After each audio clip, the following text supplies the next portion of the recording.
ஒரு காட்டு வழி, ஒருத்தர் நடந்து போய்கிட்டே இருக்கிறான். ஒரு பாம்பு புத்து, அதுல இருந்து ஒரு பாம்பு வருது வெளியில. ஐயோ, இது பாம்பு இருக்கிற வழி, நம்ம வேற வழியில போவோன்ட்டு வேற வழிக்கு போறான். அந்த பாம்புக்கு பேரே அரவம். அது எங்க சத்தம் கேட்டாலும் போயிரும்.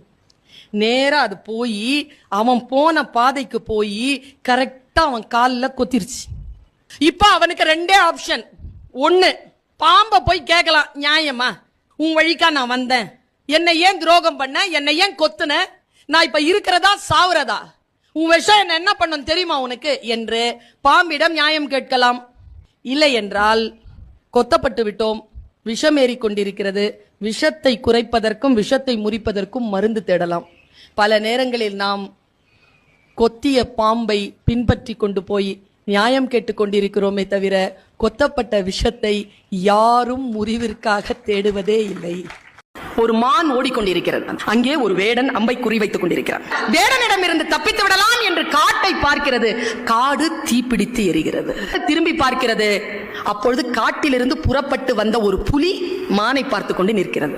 இந்த பக்கம் போகலாம் என்று இடது பக்கம் திரும்பினால வானத்தில் இருந்து பேர் இடி கேட்கிறது. அது காலெல்லாம் நடுங்க யோசிக்கிறது. அதனால் அடுத்த அடி எடுத்து வைக்க முடியவில்லை. காரணம், அது பிரசவ வலியில் இருக்கிறது. குட்டியை ஈனுவதில் தன்னுடைய கவனத்தை செலுத்துகிறது. அந்த சூழலை வேடன் பார்க்கிறார். அங்கே ஒரு புலி நிற்கிறது. இந்த பிரசவ வாடைக்கு புலி வந்துவிடக் கூடாதே என்று மனம் ஏதோ ஒன்று செய்ய தன் அம்பை சரியாக புலியிடத்தில் திருப்புகிறான் வேடன்.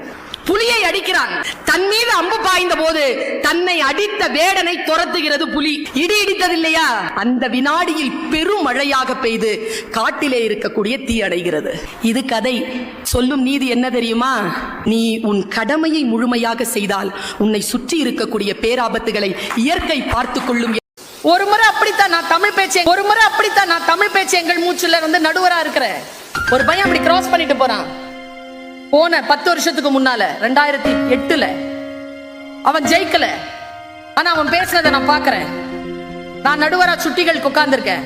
இந்த பையனுடைய அந்த ஸ்டைல் பிடிச்சிருந்தது எனக்கு. ஆனா அவன் செலக்ட் ஆகல, போயிட்டான்.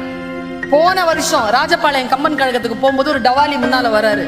ஒருத்தர் கலெக்டர் உட்கார்றாரு. ஜெயசீலன்னு பேர், விருதுநகர் கலெக்டர். அவர் ஸ்டேஜ்ல நின்று சொல்றாரு, தமிழ் பேச்சு எங்கள் மூச்சில் எல்லாம் இவங்களை நான் நடுவரா பார்த்திருக்கேன். இவங்க கம்பன் கழகத்துல எல்லாம் நிறைய பேசுவாங்க. அவங்க வந்த உடனே கை கால்லாம் நடுங்கி போச்சு. அவங்க தானான்னு நின்று பாக்குறேன். நான் சிறுவனாக பார்த்து போட்டியில் வெற்றி பெறாமல் வெளியேறிய ஒரு சிறுவன் இன்னைக்கு கலெக்டரா அங்க உட்கார்ந்துருக்கான். உட்கார முடியுங்க. ஜேர்னி, வாழ்க்கை உங்களுக்கு ஜேர்னி கொடுக்குது. எத்தனை பேர் அதை செலக்ட் பண்றீங்க? இந்த மூங்கில் காட்டில் எந்த மூங்கில் புல்லாங்குழல். ஒரு வேலைக்கு போனேன்னு வச்சுக்கோயேன், அவங்க கொடுக்கிற சம்பளம் தான். நீ டேலண்ட வளர்த்துக்கிட்டு உன்னுடைய டேலண்ட் மூலமா சம்பாதிக்க ஆரம்பிச்சேன்னு வச்சுக்கோயேன், அந்த சம்பளத்தை நீயே முடிவு செய்யலாம். எத்தனையோ வெரைட்டி இருக்கு. எனக்கு தெரிஞ்சு ஸ்பீக்கிங் ஸ்கில்ஸ்ல 36 இருந்து 38 வகை இருக்கு.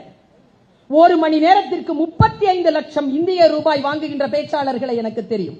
அமெரிக்காவில் இருக்கிறார்கள். ஒரு சின்ன ஒரு கார்ப்பரேட் கம்பெனில 3 நாள் கிளாஸ் எடுத்து 12 lakhs பில் போடுற ஸ்பீக்கர்ஸ் எனக்கு தெரியும். Corporate speakers. Speaking is a skill. எழுதுறீங்கல்ல, எழுதுறது ஒரு ஸ்கில். கோடிக்கணக்கான பணத்தை சம்பாதிக்கின்றவர்கள் எழுத்தாளர்களாக இருக்கிறார்கள். ஆனால் அவர்களுக்கு தெரிய வேண்டும் அதை சம்பாதிக்கிறது. நான் சொல்றது ஃபிக்ஷன் எழுதுறவங்களை இல்ல, காப்பிரைட்ஸ் எழுதுறாங்கல்ல. தொட்டு தொடரும் ஒரு பட்டு பாரம்பரியம். போய் பாரு பில் எவ்வளவு போட்டிருக்காங்க. ஒரு முறை அப்படித்தான் நான் தமிழ் பேச்சு எங்கள் மூச்சுல நடுவரா இருக்கிறேன். ஒரு பையன் அப்படி கிராஸ் பண்ணிட்டு போறான். போன 10 வருஷத்துக்கு முன்னால 2008 அவன் ஜெயிக்கல. ஆனா அவன் பேசுறத நான் பாக்குறேன். நான் நடுவரா சுட்டிகளுக்கு உட்கார்ந்துருக்கேன். இந்த பையனுடைய அந்த ஸ்டைல் பிடிச்சிருந்தது எனக்கு. ஆனா அவன் செலக்ட் ஆகல, போயிட்டான். போன வருஷம் ராஜபாளையம் கம்பன் கழகத்துக்கு போகும்போது ஒரு டவாலி முன்னால வர்றாரு. ஒருத்தர் கலெக்டர் உட்கார்றாரு. ஜெயசீலன்னு பேர், விருதுநகர் கலெக்டர். அவர் ஸ்டேஜ்ல நின்று சொல்றாரு, தமிழ் பேச்சு எங்கள் மூச்சில் எல்லாம் இவங்களை நான் நடுவரா பார்த்திருக்கேன். இவங்க கம்பன் கழகத்துல எல்லாம் நிறைய பேசுவாங்க. அவங்க வந்த உடனே கை கால்லாம் நடுங்கி போச்சு. அவங்க தானான்னு நின்று பாக்குறேன். நான் சிறுவனாக பார்த்து போட்டியில் வெற்றி பெறாமல் வெளியேறிய ஒரு சிறுவன் இன்னைக்கு கலெக்டரா அங்க உட்கார்ந்துருக்கான். உட்கார முடியுங்க. ஜேர்னி, வாழ்க்கை உங்களுக்கு ஜேர்னி கொடுக்குது.